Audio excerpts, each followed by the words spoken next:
The faster you can go from ideation to implementation, the better the business is going to operate. I don't think people actually understand what obsession is, because 90% of them, I would say, probably easily take a day off and be completely fine with it. So it's not motivation, it's not discipline, it's resilience. It's to do the thing you hate like you love it. Do you think there's a level of discipline? Do you think that it's some people have it, some people are just distracted? I'll race anybody to $1 million because I will take messy action without doing a single lick of research, but I'll figure it out while you're still prepared. Welcome back to B3B, Business Brains and Bronze. My name is Mike Crowson. I got Taylor Moore here, and Nick will not be joining us today. But man, we've got a interesting past week that's happened from a content perspective. Taylor had a show. I was at Summer Shredding. We are also officially 11 weeks out from North Americans as well.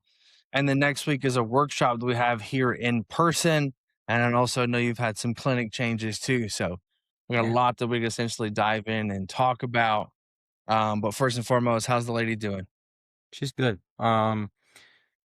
Yesterday was a little bit rough for her, so we got her bile acid test back, which basically, so just a little like backstory. The last few weeks have been hectic. We had an overnight stay in the hospital last week. We kind of been in and out of like labor and delivery triage. She's been having 2 weeks ago, she was having really bad headaches. So we went to get that checked out, and then like literally 2 days later, she was just vomiting like 4 or 5 times a day. So they go back again. And they essentially ran blood work, and her liver enzymes were like pretty elevated, like ALT 89, AST in the 60s, which, you know, as bodybuilders, we look at that like, it's not too bad. But like as a healthy person who doesn't take any, That's a lot. NSAIDs or anything like that. So then we basically got discharged. We went back to our OB appointment last week, and I've been a really big advocate because like I understand obviously health and blood work and stuff like that. And I don't think that the OBs here really, I don't think they're used to it. So not like I've been questioning, but like been, doing my due diligence basically. Yeah, asking real questions. Yeah. Yeah. And they don't expect it. So we went in last week, and I was like, hey, can we run liver enzymes again? Because like they were trending up. You know, she had some protein in her urine. They made her do a 24-hour protein urine sample. So she has some protein in her urine, and so we ran liver enzymes, and her AST or her ALT was like a 169. ALT was like almost 100, or AST was almost 100. So we called and we were like, hey, like, we should look into this. So we went, had an overnight stay. They did some monitoring on her for like 24 hours, ran a bile acid test, because essentially her blood pressure is good. Preeclampsia is something that's really big at the end of pregnancy. So that's like, basically protein gets in your bloodstream and urine caused by the placenta, and it can cause like organ failure, and it's just dangerous to the baby. But they can't diagnose it unless you have a blood pressure reading of 140/90 or higher. So it wasn't that, because her blood pressure's been fine. So they did some more digging, and came to the conclusion that they think it might be cholestasis, which is basically where your liver doesn't filter out bile. And all of this stuff kind of just stems from this placenta and just, pregnancy as a whole. And the body trying to compensate for two different humans in one. So ran the bile acid test. We didn't get those results back until last night. So it was like 7 days that it took to get those tests back. And one of the big symptoms of it is itching. So on the palms and of your hands and the soles of your feet. She wasn't really itching at the time when they ran the test. So, but the last 2 to 3 days, she's been itching like really, really bad, to the point where she's like scratching herself raw. Question on that. Was she itching before you said a symptom is itching? No. So, well, she's the type of person, like, she doesn't look like it's not, she doesn't let placebo. She's gonna think that it's not the case ever. Then when she's the opposite of a hypochondriac. Yeah, She's like, 100%. that ain't my problem. Yeah, 100%. Like even last night, she didn't want to, even yesterday was like, one of the worst days, feeling wise that she's had in a while. And she doesn't want to like call the doctor or anything. And I'm like, hey, we need to call the doctor at the sign of anything happening because I'm like Yeah. overzealous with it. But anyways, we got her bile acid test back last night, and those were elevated, so she does have cholestasis. But it has significantly gotten worse over the last couple days. So, um, the we tried to call triage last night. They don't. Man, it's such a the medical world is like, oh, we can't get you on the phone with a doctor until you answer these questions. So she's talking to like a RN or CNA or something, and then after she answers all the questions, they're like, "Oh yeah, you're just having a headache. Take some Tylenol." And I'm like, "No, you don't know the just put us on the phone with a doctor. You don't know the context of everything that's been going over the last. She's had a headache for 3 weeks, and Tylenol doesn't help." So, Yeah. um, we're waiting on a call back today from her high risk doctor because she also has gestational diabetes, which is another risk. Another Um, thing. Yeah. yeah, so she's overall she's a trooper though, bro. Like she hasn't complained. I really haven't seen her be frustrated about being pregnant until like last night. Um, like we were out to eat or yesterday, and saw this other lady that was pregnant, and she was talking to us. She was like 30, 31 and a half weeks. She's like, I'm just tired of being like just complaining. And Grayson was like, I felt great until today. And I was like, man, I don't know if I got blessed or if, with someone with Grayson who just like doesn't complain about much or if she's just had an easy pregnancy. But so yeah, that's where we're at. And with cholestasis, it's kind of just a waiting game now because they're supposed to deliver before 38 weeks. Because after that, it can become a high risk for the baby. And she is 37 weeks and 3 days today. So it's really just it should be this week. Right Yeah. on. You excited? Yeah, man. I've been doing all of like, I don't know if you saw my story, but I put like a camera monitor in the back of my car. It like hangs up on my windshield and I can like look in the monitor and see him in his Yeah. car seat and like we got the nursery already. I hung some shelves yesterday. I'm gonna like cut the grass today and get everything in line. I just want it to be like I just want it to be, comfy when we come home. And I know it's gonna be a hectic couple weeks, but I'm excited. I've been saying this. It's like I've never felt more purpose driven in my life until like it's really starting to kick in now. At first, all right, so when we first found out, it was like a very big eye opening kind of thing. And then Yeah.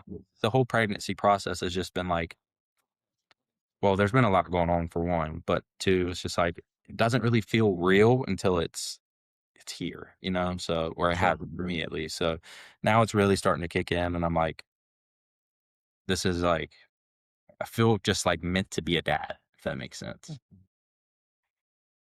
That's So neat. yeah. I don't. Yeah. I don't know what that feels like. I can imagine, Yeah. but I don't really, I think there's a lot of people that say like, "Oh yeah, no, I could imagine," or like, "Did I understand?" It's like you don't until you do. Yeah. 100%. 100%. Are you Yeah. guys are you guys planning I mean we don't have to talk about this if you don't want to, but are you gonna We talk about it.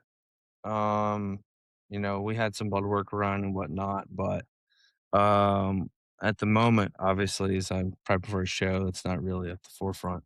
yeah. Um, but it is something that we've chatted about more and more. It's difficult, man. Sometimes we're like, that would be awesome. Other times we're like, let's go to Europe. It's just Yeah. like not Yeah. quite. Yes, obviously you can do whatever you want, right? Yeah. Like I would have no issues taking my kid anywhere. Yeah. It just does make it more difficult. For sure. Um, so I don't know. I don't know. Maybe, maybe not. We'll see. I I don't have the end all be all answer to that one, I unfortunately. think that it's just if God wants you to, you will. If he doesn't, if it's not meant for you, then it won't. Yeah, it's definitely one of those things to where it's not just gonna happen. Like we're Yeah. gonna have to actively like Yeah. super try. Yeah. For sure. Um and we don't want to take it as far as like, the in vitro or anything like that. She has no interest in playing God, as she Yeah. puts it. Yeah. Which I can also totally understand. Because the truth is like at that point, it's like, and I've had this thought for a long, long time. It's like there's a kid out there that needs a good home, Yep. For sure. and so maybe that's the route that we take at some point. I don't know. Yeah. But she does have a calling to do more. In fact, she's actually has a conversation tomorrow with a school here in Texas about going actually back to school for pastoral counseling. Wow. That's awesome. Um I could see Paula being like doing that typ of thing. She's very good at talking and giving advice from the conversations I've had with her. she's an amazing communicator, an amazing talker. From a coaching perspective, like she likes coaching. She doesn't like coaching as much because of she has to do the business portion. She hates the business part. She doesn't like the responsibility of it. She wants to be able to coach people, but at the same time, she also doesn't like the fact that she's locked in completely to a 6 or 12 month commitment to somebody. And so the pastoral counseling aspect makes it to where it's like, I just have our call that I have to commit to. I don't have to commit to you for X amount of time. It's not necessarily from a per package basis, it's an hourly wage. And so, there's some good and bad to that, right? Freedom more than anything else. At the same time, it's no different than in person training. You only get paid when you show up. Yeah. So, but it's really at the end of the day, it's like what makes you happy. And if that's what she wants to do, cool. Um, we are in a situation where she doesn't have to do anything she doesn't want to. It's not that she doesn't want to work. She just wants to really enjoy her work For and feel sure. like she's really making a difference. Yep. Um, and so it's just trying to find her place because Mhm. this is the third time she's done coaching and she's wanting to step back again. And so it's like you're doing it because you're good at it, not because you're like deeply passionate about it. And so this is where I think she's like either A, she's going to learn that she wants to help people just differently, or B, she doesn't want to help people in that nature at all because it's the giving advice that doesn't get taken that really drains her. 100%. No, I Like fully. it drains her. It doesn't bother me. Like if you don't want to do the thing, that's on you, buddy. Yeah. But like for some people, it's like her especially is like, I feel like I'm wasting my time. And it's I like, I don't feel like I'm wasting my time. I feel like I'm doing all the things. And if you don't want to do them, that's on you. And I just try to teach it differently so that maybe you will or adhere to it better. Mhm. Um, she struggles tremendously because she takes it as a personal. It's like, well, obviously, if I can't get you to do the thing, I'm not a great coach. It's like, well, I can understand that. At the same time, like there has to be accountability on their end as well, right? Yep. But she probably can relate to that more than anybody. Oh, 100%. I mean, honestly, I was gonna say I felt that way a lot, and I was gonna ask too, like, what's your take on the not having that 6 or 12 month commitment to someone? Because I've been thinking about that a lot. About like everyone on my roster, who has been with me for let's just say they did a paid in full of 6 months is normally what I would do. Like once this next 6 months is up, switching them to a monthly because I've been feeling the same way. It's like some people just don't get it. And because of that, it's hard for me to like justify like spending my time and energy on it if they don't care about it. But Yeah. I have to and I'm obligated to because they paid me and I'm not gonna let someone, you know, like I'm not gonna just well, for one, I'm not gonna refund them because they're not doing the work, but I'm also not Right. gonna steal their money. So I've been thinking about like switching everyone to a monthly so that but yeah, kind of like what's your thoughts on that? I've always said like, hey, it's their like money's green. Mhm. Like if they don't want to do the thing, that's on them. Yeah. At the same time, like it doesn't matter what job you have. Like, so let me put this into perspective. I've been doing my own thing for 17 years. Uh-huh. Right. Somebody's been paying me for a service for 17 years. Uh-huh. I can't put my attitude and my mental health based on somebody else's compliance. Yeah. It is not my job to care about your goal more than you. Uh-huh. My job is to provide the information and to give you the tools to be successful. But like, you can have the best tools in the shed, but if you don't actually pick them up, it's useless. Yep. And so my job is to provide the tools. Simple as that.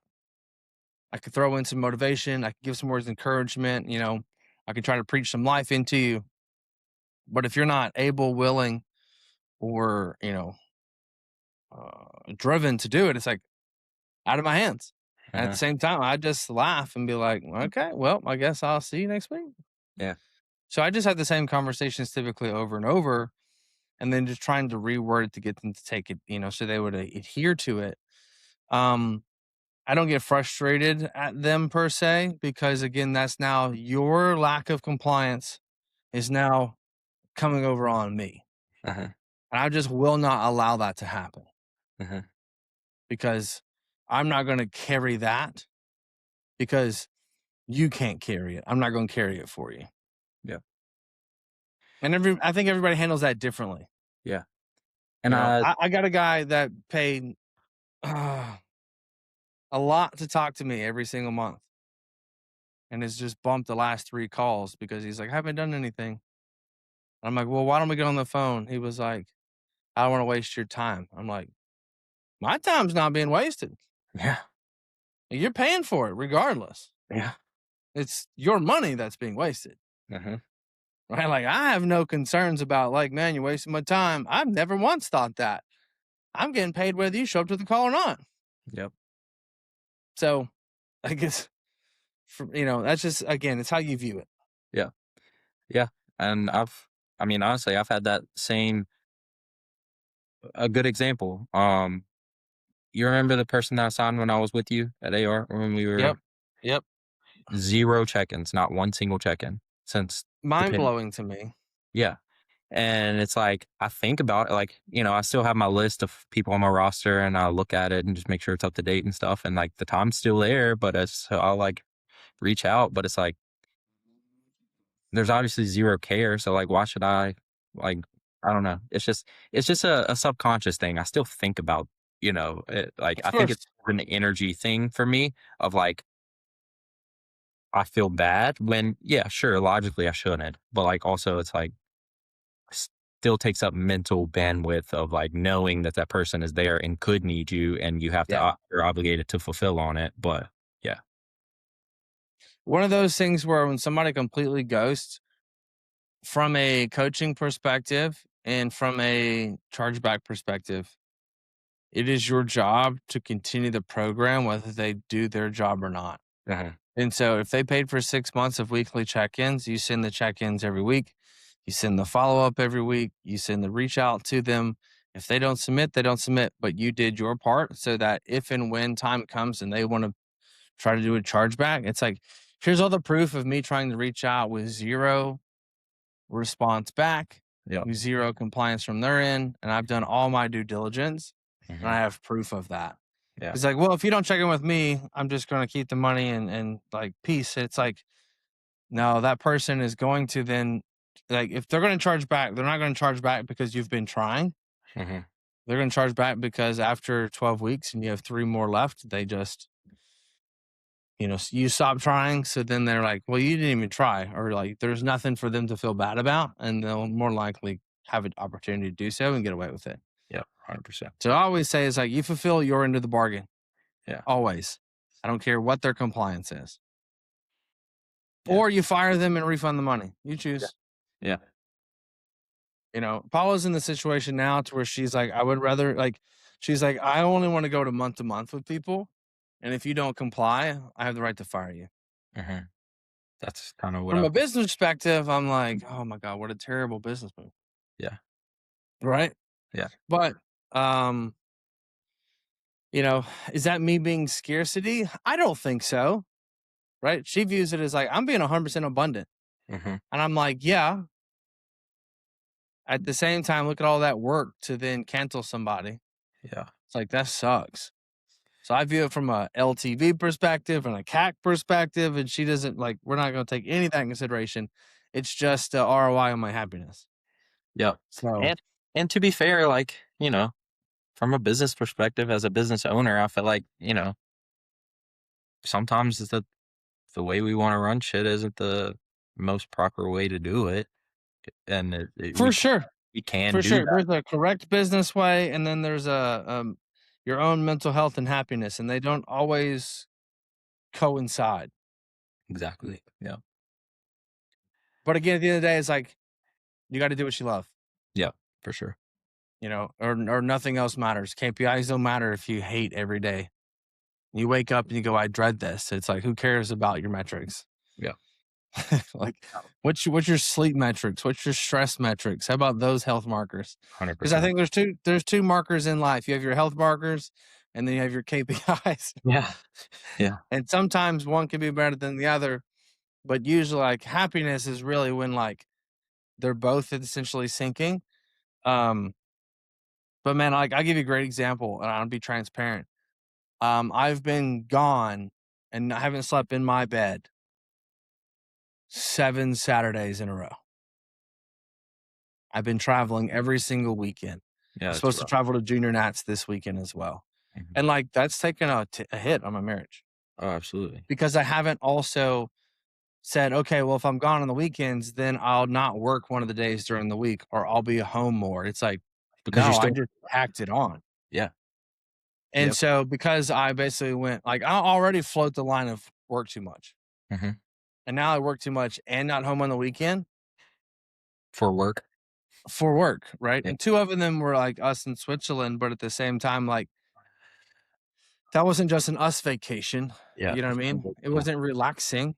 Yeah. It was work. In fact, it was probably more strenuous on my body, mind, and attitude than just traveling to an event. I know Yeah. it was. Um, and so I'm supposed to go this weekend and then off next weekend and then go for 4th of July. And then so it's like there's still quite a bit to do the rest of the summer. Um, and so I'm to the point now to where it's like, hey, it's your call. I've already Uh-huh. paid for junior nationals, doing all things, but if you don't want me to go, I'll stay here. I'll just eat it because um, I'd rather have a happy marriage Yeah, than go do another event and forget however much it costs. for sure. Um, because it has taken its toll, and it's my fault. It's not her fault. It's my Yeah. fault. Um, do I wish that she would just come with me? Yeah, Yeah. we can make this so much easier. I can do two birds, one stone. But I have to think too. Is like, is that us living our life or her just being an accessory to mine? Yeah. Yeah. And I know and I say, but babe, it's season. And I think that's also an excuse. She actually sent me a sermon yesterday and it was on Sabbath.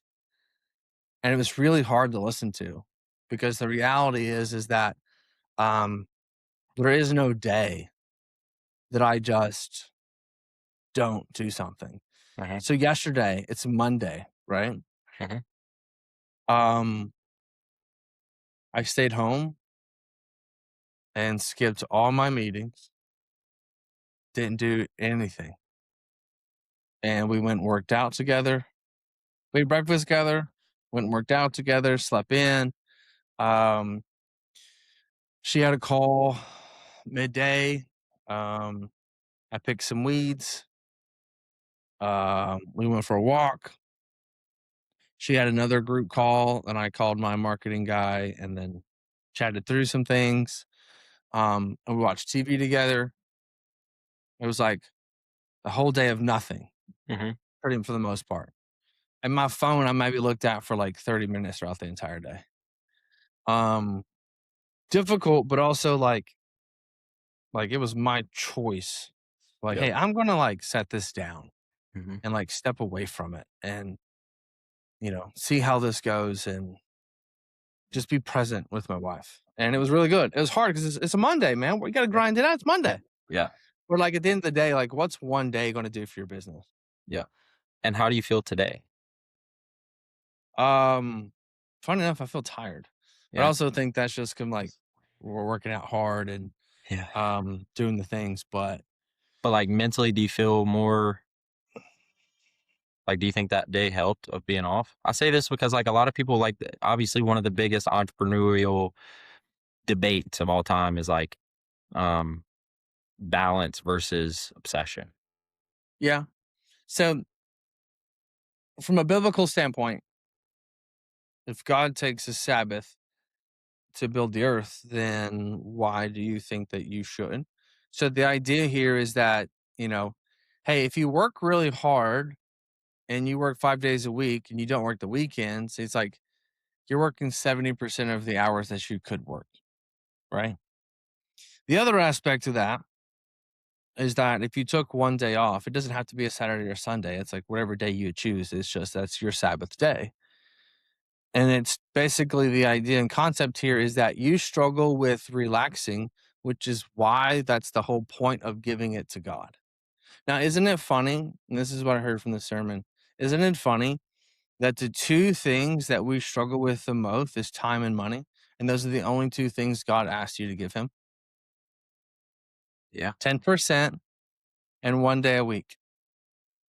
The idea is that God can do more with the one day of rest for you than you can do with 7 days worth of work. Can you The send me? same thing is like God could do more with 10% than you can do with 100. Yeah. Same concept.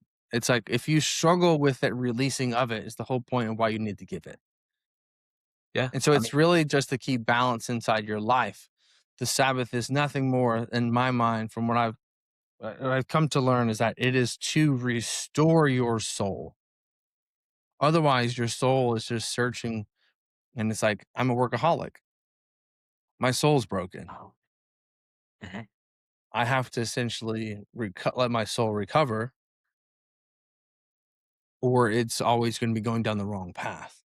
I think And so, I struggle with the same thing. It's like even on the days where I don't want to do anything, and it's way easier for me to just lay around and not do anything. It's still the mental yeah, effect. And I think a lot of people talk about this obsession versus balance type of thing, but I don't think people actually understand what obsession is because the people that talk about it are like obsession versus balance, blah, blah, blah, blah, blah. But 90% of them, I would say, probably could easily take a day off and be completely fine with it, but they're like forcing that. I feel like there's people out there, and I'm not trying to like toot my own horn by any means. You and I are exactly like when it comes to this. It's like we have to try and make ourselves not work. Like, yeah. I also think though that's the broken piece. yeah, That's the broken piece. Is that um work is something we do, not who we are. But if it becomes who you are, yeah, then like to me, I don't think that's biblical.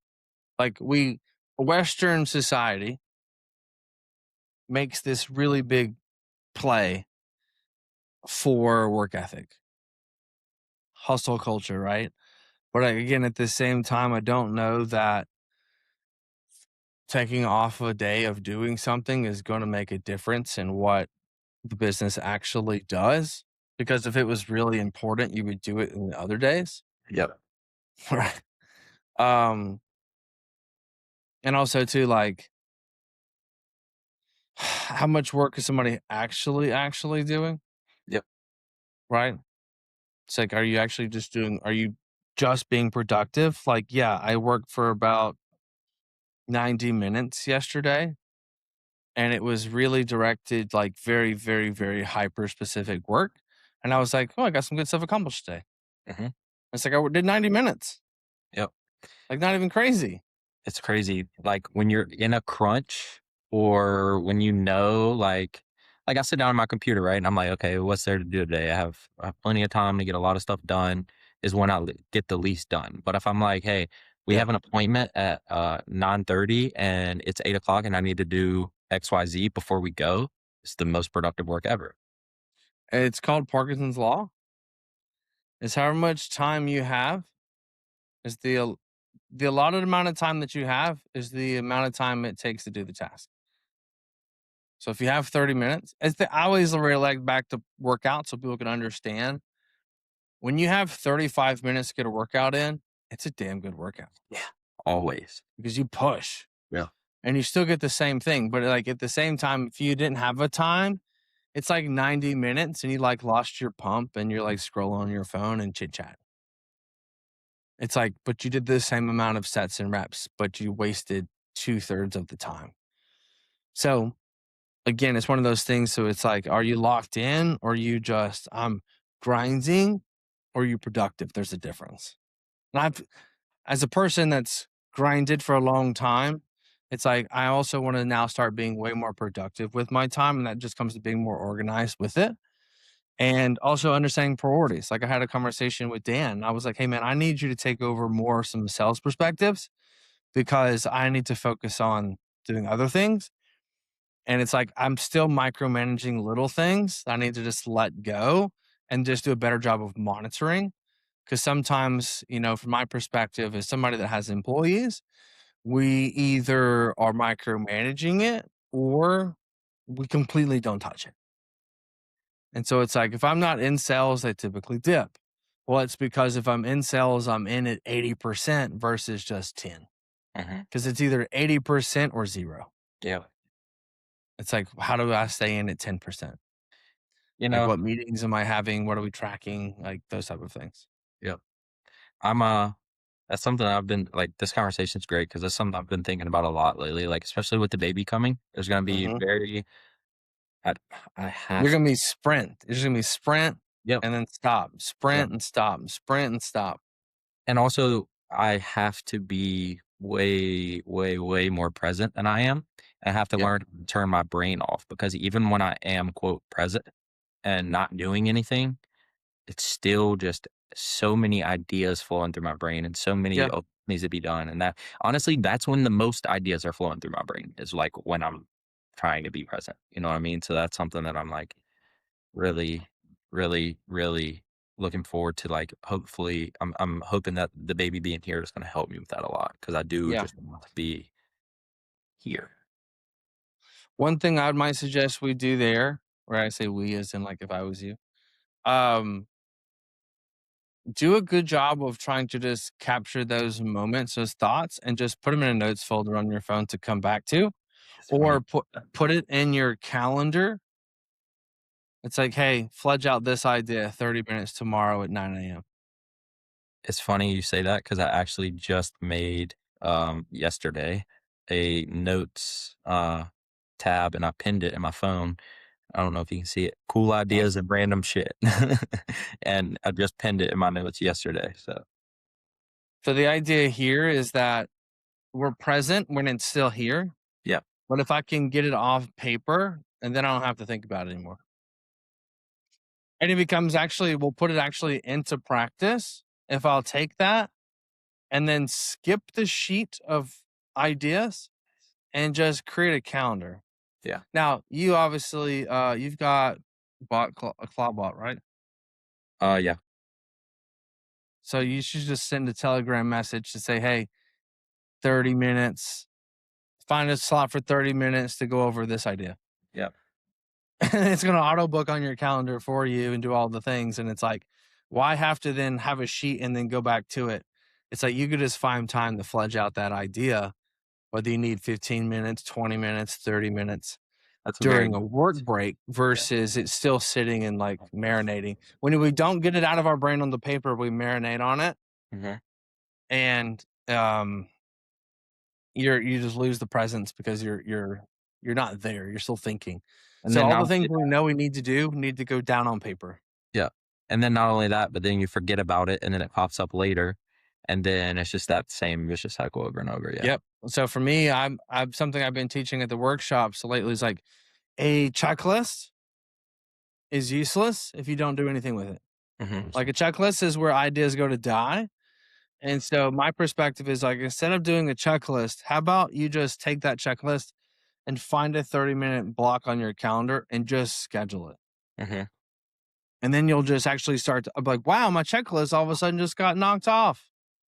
Versus it being there for 90 days. It's like, yeah, that's still an idea I want to do.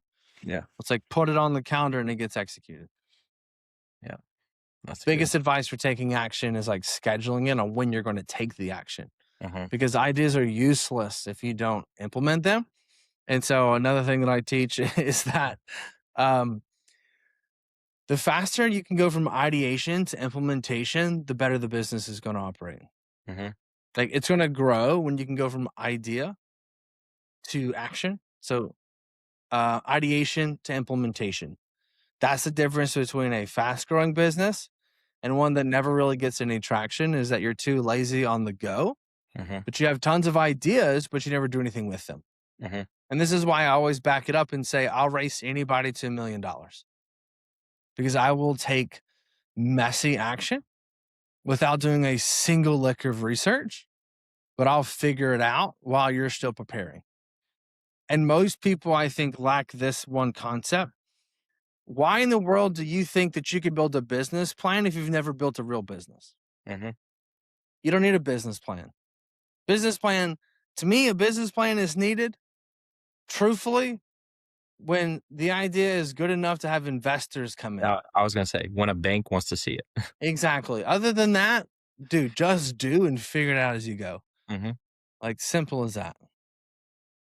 Agreed. Yeah. Okay. Let me ask you this. Is there a caveat to taking too much action with too many ideas and it's been messy? Yeah. And usually the idea is that it's like we are constantly building and creating versus seeing something through. So an example of that is you create a lead magnet, you make 3 posts on it and be like, oh, let me create a different one. It's like you gave that thing 3 posts.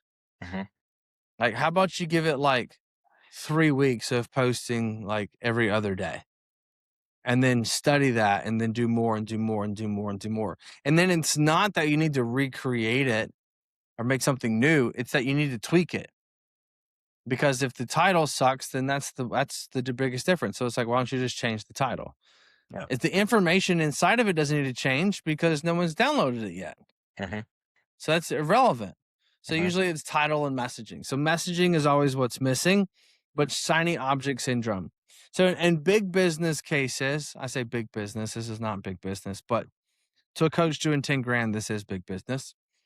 Businesses between 1 million and 3 million never usually scale to 5 because they're unfocused. So it's like, it's one of our biggest issues. When we went out to acquisition.com and we were speaking to our guy that basically put everything into place for us, or like just give us like, hey, here's the 3 things you guys need to do. They said the number 1 word for you is focus. Just focus. They're like, here's all the things that you've had success in. These are the ones that have done the best. I need you to do nothing but just more of those. No new offers, no changes. They said, how about you don't change your offer for 2 years? And I was like, 2 years? They're like, if you'll just basically like, I need you to do more and better, nothing new.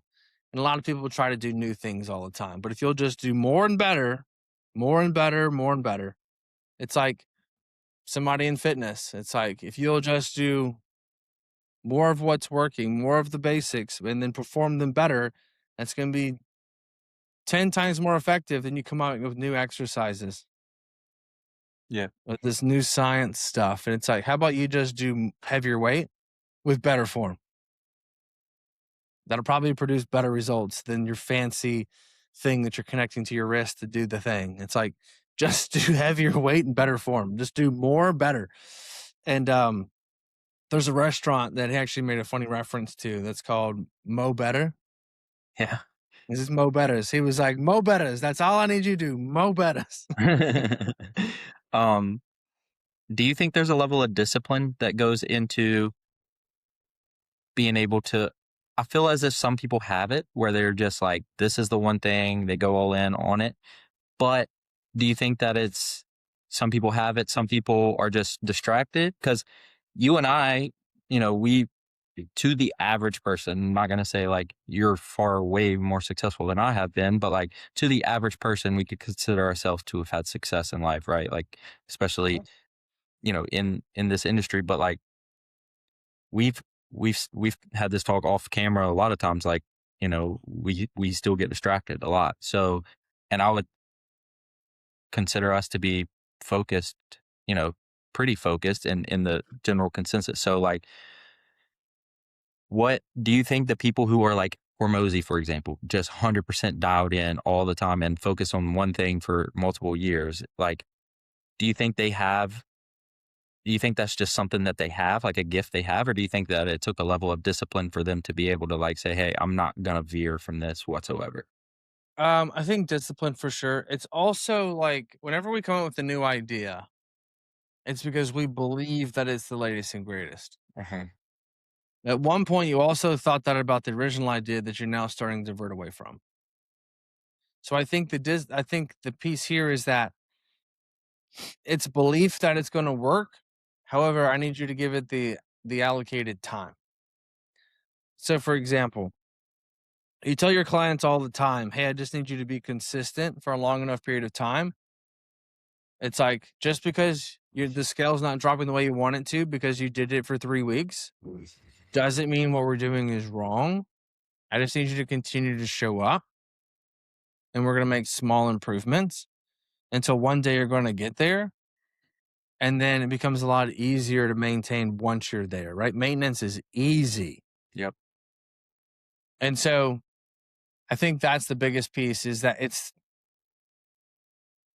I heard a podcast that Hermosi was talking. He's like, discipline isn't hard when it's something you love. He's like, it doesn't require discipline to have sex. Uh-huh. Pretty easy. Uh-huh. It's resilience is what's required. So it's not motivation, it's not discipline, it's resilience.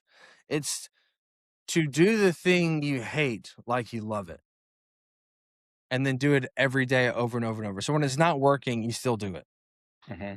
I'm not seeing results. I still go to the gym. I don't switch and start doing Pilates. Uh-huh. And then Pilates not working, then I do, 2 hours on the treadmill. It's like, no, it's just being consistent and making small shifts to what you're already currently doing, not scrapping it and starting over. Because starting over requires more time and bandwidth than it does to just tweak what you're currently doing. So creating a whole new offer for your business is not the same as tweaking the one that you have. Creating a completely different niche is not the same as tweaking one that you have. Going to keto is not the same as adjusting your macros. Yeah. So the idea here is that the discipline or resilience comes into just sticking with it. And I think the biggest difference when the original question here was like, do you think that somebody has it? Can they develop it? Are they born with it? Everybody's brain operates differently. Yeah. I have taken Strength Finder 2.0. I suggest everybody take it. Strength Finder 2.0. It's by Gallup or Gallo or Gallup, something like that is the Gallup, brand yeah. name. Gallup. And for me, I'm futuristic, which means I'm always looking for something in the future, which is difficult because that constantly comes up with new ideas. And at this point, I have a bunch of new ideas all the time. The discipline is not to act on the idea, even though it's good. Because again, it's a distraction. If I want to come up with an ad offer tomorrow, it doesn't actually make sense with all the other things we do, and it requires all new landers, all new copy, all new teaching, all new SOPs.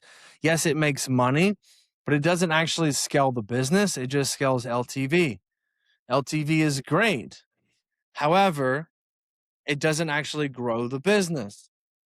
And so it's not about coming up with a bunch of new products to sell to your current customers. It's about how do you get more customers? That is what grows a business. Otherwise, you're having to always come out with a new flavor of protein to sell to the same people. And before you know it, you went from 2 SKUs to 13, and all your cash and profit is in inventory. It's like that didn't grow your business. All that actually did was distract you from getting new customers and put all your money into inventory. So you were making sales and you're building the business, but you're not building it the correct way. You're just trying to take the easy route. But like, well, this is new and people buy it. And this is new. It's like, how do I get more people to buy vanilla and chocolate? Get more customers, and that solves everything else. And I think that becomes the big issue is like, how do we just make what we have better or what's new that we can add versus like, how do we improve what we've got? Yeah, that makes a lot of sense. It's just more so like kind of selfishly asking those questions too, because like when we have these conversations, it's like a lot of self realization that comes from it. Yeah. But so yeah, Yeah, it's just like the idea is like the ideas should always continue to flow, and you never want to demonize the ideas that you're getting as a business owner, Mm-hmm. because that just means that you're in the zone and you're learning and growing. But of that idea, there's a few things that you should essentially ask yourself, and these questions are going to be different for everybody. But it's like, can I implement it and nothing else changes for the rest of the team? How long would it take me to implement this? And does it vertically integrate the company, or do I have to hire new people to do it?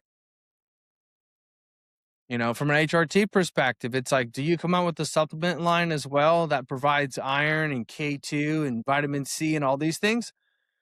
Sure, that's something that you could sell more to your current clients. However, does that actually grow the business? And it's like, the answer is no. Well, I think a great analogy from this is like, do you continue when, we've had this conversation, like, especially in the clinic, it's like, do you market all the new latest and greatest peptides and, all of that type of stuff? Or do you just say, hey, we offer TRT, and then you just dwell on TRT? Because another thing is like, what's new, like these things that just explode out of nowhere usually fall off just as hard as they did. So like, Yep. sure, they're great and you can make a lot of money from them. But when you look at the statistics of like TRT has been here for how many years? Probably not going anywhere. Yeah. What I is view it the from this perspective, like, just to your point there, is that from the marketing front end, we find out what people want and then we go back to giving them what they need. Yeah. So it's like, for us, it's like, we know everybody needs a funnel. But yet when I market funnel on the front end, it's not sexy. But if I say, hey, come to a 2-day workshop in person and you're at 10K, we're going to show you what it looks like to get 25K and give you the roadmap to get there. It's like, yes, we're going to do that. But at the same time, we're also attaching that to a funnel. And so it's never get away from your core product that makes, because like 20% of your products are going to make 80% of your money. It's like, focus on those 20. How do we get more people to buy those 20? Yeah. Which means that all the other stuff you could get rid of. Yeah. Like, just focus on the basics and necessities of the business and stop thinking, well, I could do this and I can make this over here and I can make this over here. It's like, all you're actually doing is just confusing your customer on what they should do. And I give you a great example is that the websites that I've built in the past in e-commerce is that the ugliest ones with the least amount of inventory had the highest conversion rates. Mm-hmm. If Because you there's had no buyer 3 confusion. shirts to choose from, you'd have a higher conversion rate if you had 13. Yep. Yep. I mean, The more products, the more different offers, the more things that you say, well, I do this or this or this, or you can buy this package or this package or this package or this package. It's like, the more offers you give, the less your conversion rate will be. Period. Like, it's just not even, it doesn't seem like that sometimes, but it is, because we have what we call basically decision fatigue.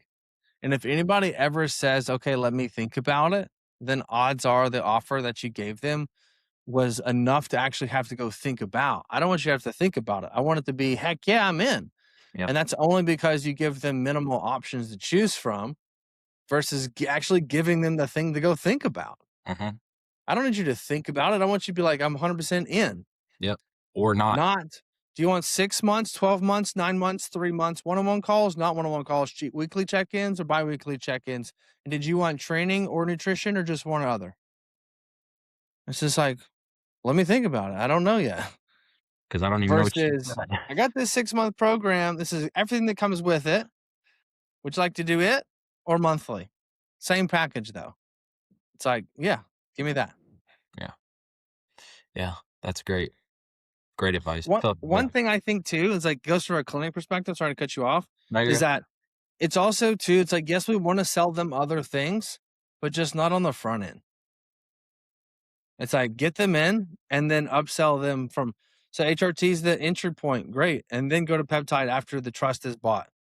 Yep. Upsell journey.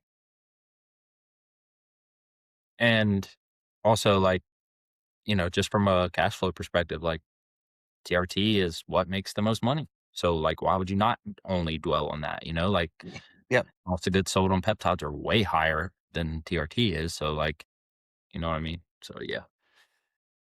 Um, what how is Check-ins Pro doing? Good. I'll be honest with you. I haven't put a lot of energy and focus on it though. Yeah.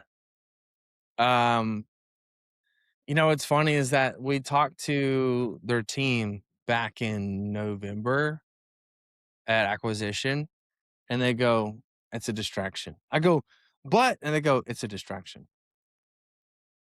They're like, "It is not your core offer. You created something different." He goes, "You know your problem, Mike? You've been successful one too many times." He goes, "Because you think everything that you do will find success, and it will, and it does, but it's never going to break that 1 to 3 million mark unless you actually focus." And I was like, interesting. So, but we have a strategy that we're going to actually start to lay out. But from a messaging perspective, we will start marketing workshops and we'll start marketing Check-ins Pro.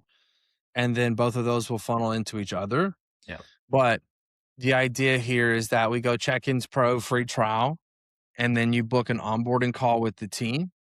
We then see where you're at and then set you to have then a conversation with us to learn more about a workshop. Got it. So it's like whatever one gets in people the cheapest, whether that's we're going to market workshops on the front end too. And then we'll market Check-ins Pro and we'll see whichever one gets in the best leads for the cheapest. And then whichever one has the cheapest acquisition. So I have a question for you because my buddy Cody just signed up with you guys. You called to him the other day, and Yes. we were talking Engineering. just about the whole like process and like what you guys do and everything like that. He had asked me, um, Yeah, it's funny and enough. We didn't have a lot of conversation about what it is we actually do. yeah, well, I was so like, we can just he help had you. told me prior that he was having the conversation, and then like he gets what y'all do. It wasn't like he Yeah. understood. He was just more so like, "What's your opinion?" You know, like it was after he had already signed up. So I told him obviously everything has. I'm you know I'm AR's probably number one fan, one of them, but um so we were talking about like that led into like lead magnets and stuff like that. And after that conversation, we got to talking and I was curious and I meant to ask you this, but I just never got around to it. So it's a good conversation for now. But like, do you believe in lead magnets? Cause like, obviously you're very big on them. Do you believe in those specifically for this industry? Or do you think that like some sort of lead magnet across every industry of business is? Every industry. Got you. Every industry. So look at it from this perspective is that no matter what you sell, it requires conversation, Yeah.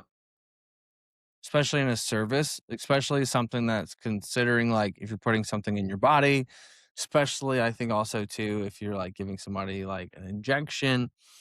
Um, I have to trust you. And for me to trust you, I need to know that you know what you're talking about. And then I need to also become uh like no one wakes up one day and goes, you know what, I think I got low T. It's like, no, they had a conversation with somebody.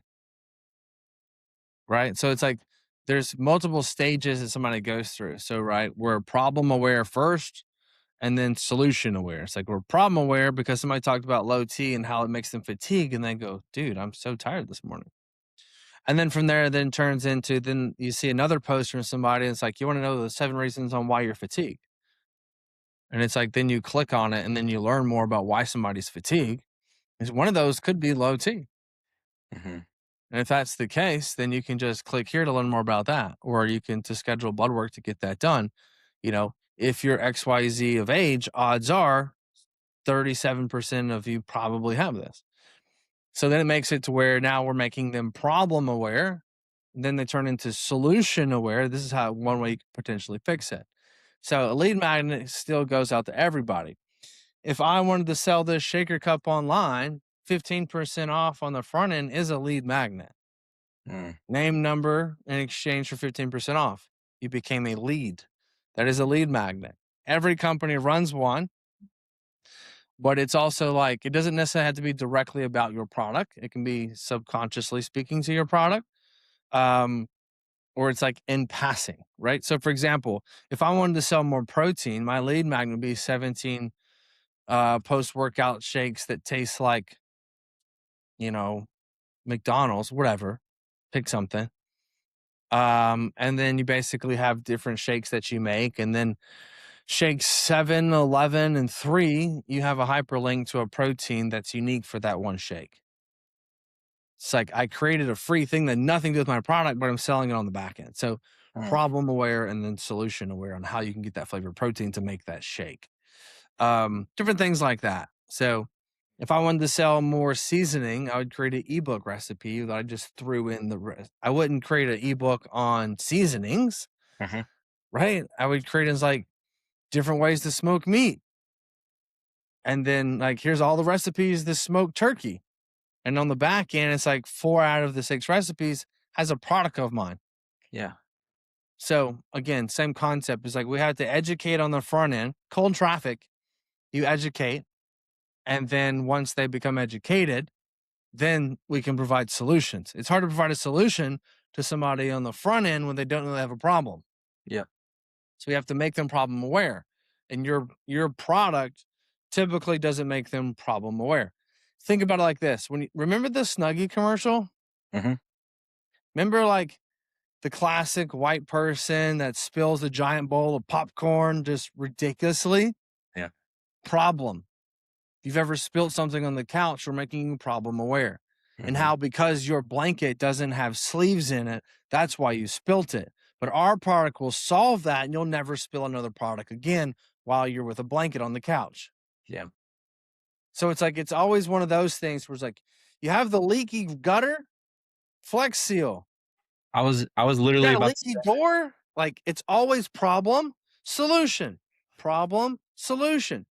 There's not many commercials that will do that because it has to be so easy of a problem to solution fix. Yeah. Holes in a blanket doesn't require much education, which is why they convert at such a high rate. Like a pop socket. Can't keep your phone in your hand? This makes it easy. Easy solution. You're overweight? Well, I need you to eat chicken and rice. We got to count your macros. We've got to dive into exactly how many steps you're doing, your workout, the training, the sleep. It's like there's not an easy solution to that. Yeah. Which is why it requires more education. You can't just talk about your product to a problem because it's not a very quick, easy fix. So lead magnet gets them in so you can nurture them and then talk about your product down the line. Yeah. And like the more you think about it too, like lead magnets, now that I'm thinking, are like a tale of as old as time. Like what roofing company do you know that doesn't do a free inspection? Yes, that's also a form of lead magnet. But at the same time, what if he did it from this perspective is like 10 ways to prevent your roof from leaking. Yeah. So it's like, I don't have a problem yet, but I might find out that I have a problem whenever I go and do all these inspections to prevent leaking. And then I also, if something does happen, who gave me this free thing? This company. And it's like, now they say, hey, here's 10 ways to prevent your roof from leaking. And then they deliver it. Like, as you go through this list and you find something you're not sure about, we'll come out and look at it for free. So again, like issue, problem, whether you're problem aware or not, it's like now you become problem aware. And then we can provide a secondary lead magnet, which is the free consultation, free quote. And then it turns into the sales process. So those are just different phases of nurturing. Because it's usually not if we have a roof problem, it's typically just when. And are you, are you in the right TAM of when that house was going to have that leak? Interesting. Yeah, it's crazy. It's crazy how like you can simplify all of this so much. I think people overcomplicate marketing and business and everything. Like, and that's why they don't understand it, if that makes sense as much. Sure, Or of like course. everything seems to be overcomplicated. And it probably has a lot to do with just social media and everything as well, overcomplicating things for the sake of trying to sell to people who they're overcomplicating it to, Sure. so that they can provide the solution. But it's really just, it is so simple when you break it down. That's one thing that I like.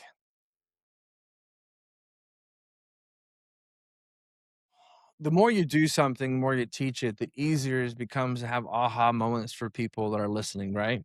And Mhm. this is where like a lot of trainers, for example, is like everything I just said, I could help the roofing company, help the HRT clinic, help the online coach. And it's like, Mike, but you can do business coaching for everybody. Yes. Yes, that is a true factual statement. Probably like 95% of businesses, I can do consulting and move the needle in your business. However, I can't speak to everybody and market to that. Mhm. I can't market till I talk about roofers. Then the online coach goes, you can't help me. You don't specialize in helping coaches. You specialize in helping roofers. Yep. And so this is where it's like, if you want to be a hormone specialist, it's like, you should probably stop talking about red light therapy. Mhm. Like, how do you become the specialist in the thing? Yes, you Mhm. can help a person do multiple things, but what are you a specialist in? And how do you become so clear on like, no, I specialize in only this? Mhm. And then everything else might be an accessory down the line, maybe, but again, is a distraction from the main purpose. And so if you want really good referrals about what exactly it is you do, then you can't confuse your customer. It's like, so what do they do? They do everything. It's like, that's not a great line. You need to be like, what do they do? They're like, they fix people's hormones and get them uh not fatigue and pregnant and all the other things. And it's like now they can just speak versus yeah, they have cold plunge. Somebody's like, I'm not interested, Yeah. but they have low T. But all they talked about was the thing that was the coolest, not the thing that you specialized in. Yep. That is so many aha moments on these podcasts for me. I'm sure people watching are like just fucking mind blown. Well, I appreciate that. I hope somebody just gets something out of it, each one. Like it also for me, I just become. It helps me teach more when I can explain it in different ways based on different questions that are asked. Mhm. Um, we should do a question so we can actually like, get questions and like answer them on the pod. Absolutely. Which let's do that this week. That'd be Yeah, super helpful. for sure we should do that. I feel like we did that for the first one and then just kind of didn't. We just been I spitting. think so. I think Yeah. so. Yeah. So, Cool. All right. Well, well, look, dude, you got a guy competing in the classic this weekend, right? Best of uh, luck to him.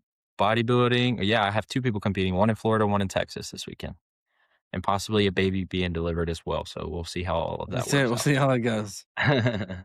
We'll see how that goes. Um, but yeah, man, best of luck with all that. And of course, you need anything, let me know. Okay. Um, Appreciate it, man. but I'm excited for you guys there and what's to come in that new journey. I will keep my messages to a minimum this week and just Nice. execute. I'll be a good client. Um, but yeah, man, it's super exciting times, and I'm stoked for you guys. Appreciate it, man. I appreciate it. And we will keep everyone updated on your prep and everything like that as well and take it from there. That's it, Cool. guys. Appreciate it. Like, subscribe, share with people.